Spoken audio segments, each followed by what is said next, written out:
Hi everyone, welcome back to my channel. నేను మీ సువర్ణ.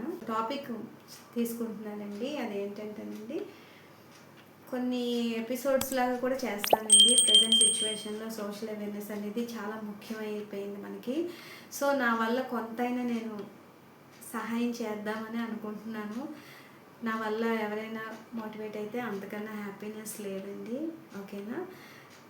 So first of all ఏంటంటే, girl child గురించి మాట్లాడుకుందామండి. Girl child, ఒక ఇంట్లో ఒక ఆడపిల్ల పుట్టింది అని అంటే కనుక అత్యంత హ్యాపీగా ఫీల్ అవుతామండి. ఎందుకంటే మనది హిందూ సొసైటీ, హిందూయిజం ఉన్న సొసైటీలో లక్ష్మీదేవి పుట్టిందంటాం. అలాగే వేరే వాళ్ళలో కూడా నాకు తెలిసి ఆడపిల్లని చాలా బాగా స్వాగతిస్తారు అనమాట. పాప పుట్టింది అనేసి అందరూ అనుకుంటారనమాట.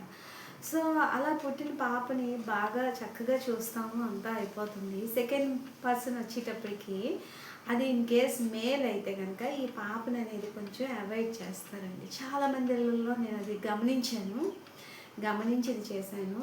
అందువల్ల ఏంటంటే మనం వివక్ష చూపిస్తున్నట్లే లెక్క. అలాగే చేయకూడదు. అలాగే ఇద్దరు ఆడపిల్లలు ఉన్న ఇళ్ళల్లో కూడా చాలా చక్కగా చూసుకునే పేరెంట్స్ ఉంటే పర్వాలేదండి. సరిగ్గా చూసుకోకుండా మనం ఏంటంటే కొంచెం వివక్షగా చూసారనుకోండి, ఒకరినొకలాగా అలాగా చూడకూడదు. ఎవరైనా ఈక్వల్గా చూడాలన్నమాట.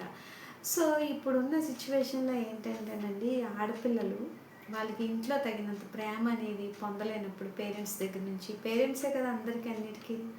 ఇప్పుడు పిల్లలకి పేరెంట్సే నెంబర్ 1 చాయిస్ అండి. ఎందుకంటే వాళ్ళకి పేరెంట్స్ తర్వాతే ప్రపంచం అనేది ఉంటుందన్నమాట. ఆ ప్రపంచంలోకి వాళ్ళు ఎక్కువగా గమ్మున వెళ్ళిపోలేరు. ఎందుకంటే వాళ్ళకి తెలిసింది కొంత, తెలియంది కొంత. అదే ఇంట్లో పేరెంట్స్ తాలూకు ప్రేమ లేనట్లయితే ఆ పిల్లలు ఏం చేస్తారంటే బయట ప్రపంచానికి అది అట్రాక్ట్ అవుతారు అనమాట. ఖచ్చితంగా అట్రాక్ట్ అవుతారు. నెక్స్ట్ ఒక విధమైన నిర్లక్ష్య ధోరణి అనేది స్టార్ట్ అవుతుంది అనమాట.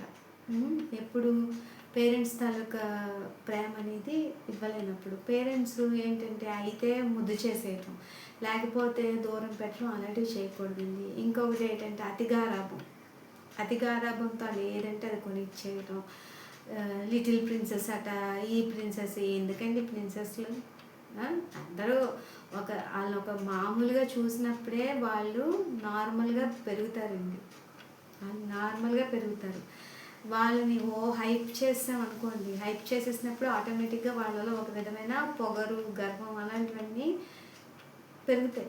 ఖచ్చితంగా పెరుగుతాయి. దానివల్ల ఏంటంటే ముందు దెబ్బ ఇంట్లో వాళ్ళకే పడుతుంది. ఏ విధంగా పడుతుందండి? వాళ్ళు చెప్పిన మాట వినరండి. వాళ్ళు ఇంట్లో పేరెంట్స్ చెప్పిన మాట పెద్దగా వినరు అనమాట.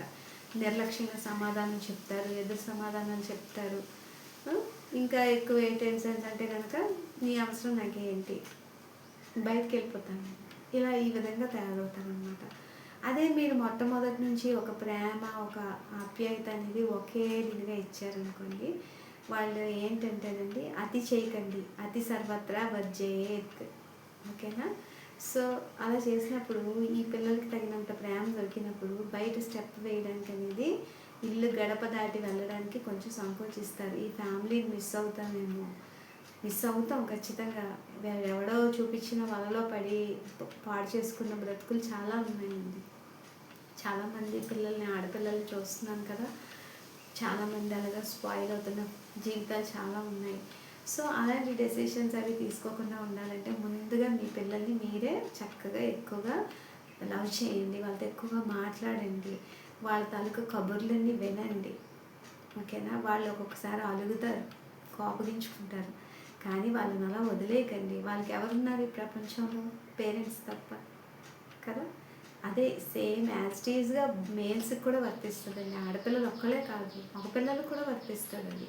మగపిల్లలు ఏంటంటే వాడు ఏదో తప్పు చేశాడని వాడిని దూరంగా పెట్టేయటం, ఇలాంటివి కూడా చేస్తూ ఉంటారు. అది తర్వాత ఎపిసోడ్లో చెప్తాను, సరేనా? ఓకేనా? నచ్చినట్లయితే లైక్ చేయండి, షేర్ చేయండి, సబ్స్క్రైబ్ మై ఛానల్, కామెంట్ ఖచ్చితంగా